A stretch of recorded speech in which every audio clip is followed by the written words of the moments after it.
Hello বন্ধুরা, আসসালামু আলাইকুম। আপনাদের সঙ্গে শেয়ার করব আমাদের আজকের দুপুরের খাওয়ার রেসিপি। আজকে দুপুরে রান্না করেছিলাম কুশিনাজ ভাজি আর ডিম ভুনা। কুশিনাজ ভাজি করার জন্য প্রথমে কিছু কুশিনাজ কুচি করে নিয়েছি। সেগুলো পানি দিয়ে ভালো করে ধুয়ে রান্নার পাত্রে সেদ্ধ করার জন্য নিয়ে নিলাম।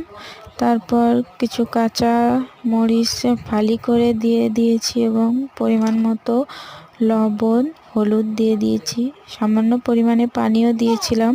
এগুলো সেদ্ধ করে নামিয়ে রেখে কড়াইতে তেল গরম করে পেঁয়াজ কুচি ও রসুন কুচি দিয়ে লাল লাল বাদামি কালার করে ভেজে নেব এবং তার ভিতর একটি ডিম ভেঙে দিয়ে সামান্য লবণ ছিটিয়ে দিয়ে ভেজে নেব।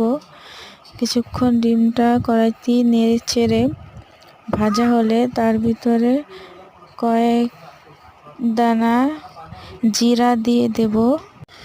জিরা দিয়ে আবার ভালো করে কিছুক্ষণ নাড়াচাড়া করে নেব। কিছুক্ষণ নাড়াচাড়া করার পর সিদ্ধ করে রাখা কুশিনাজগুলো দিয়ে দেব। কুশিনাজগুলো দিয়ে ভালো করে নেড়েচেড়ে কুশিনাজের গায়ে লেগে থাকা পানি শুকিয়ে নেব। ভালো করে ভাজা ভাজা করে কুশিনাজগুলো নামিয়ে নেব।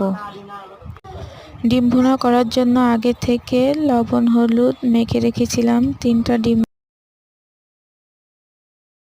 ডিম তিনটা ভালো করে নেড়েচেড়ে ভেজে নামিয়ে রাখ। কিছু কুমড়ার বড়ি পানি দিয়ে ভালো করে ধুয়ে লবণ হলুদ মাখিয়ে রেখে দিয়েছিলাম। তা ডিম ভাজার তেলেই দিয়ে ভালো করে নেড়েচেড়ে একটু বাদামি কালার করে ভেজে সাইড করে রেখে দেব। তারপর কড়াইতে তেল গরম করে তার ভিতর কিছু পেঁয়াজ কুচি দিয়ে আদা রসুন জিরা বাটা একসঙ্গে এবং লবণ হলুদ দিয়ে রেখেছিলাম পরিমাণ মতো। মশলাটি একটু কিছুক্ষণ নেড়েচেড়ে 2 চামচ শুকনো মরিচের গুঁড়া দিয়ে দেব। এরপর মশলা কিছুক্ষণ ভাজা হলে তার ভিতর কুমড়ার বড়িগুলো দিয়ে কিছুটা পানি দিয়ে ঢাকনাতে ঢেকে বেশ কিছুক্ষণ প্রায় 7-8 মিনিটের মতো জাল করে নিয়ে ঢাকনা তুলে নাড়াচাড়া করে কিছুক্ষণ তারপর আবার ডিমগুলো দিয়ে দেব।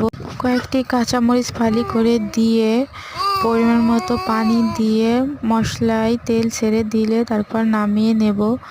এরপর খাওয়ার পালা। আজকের খাওয়ারটা খুবই সুস্বাদু হয়েছিল, সবাই খুব পছন্দ করেছিল।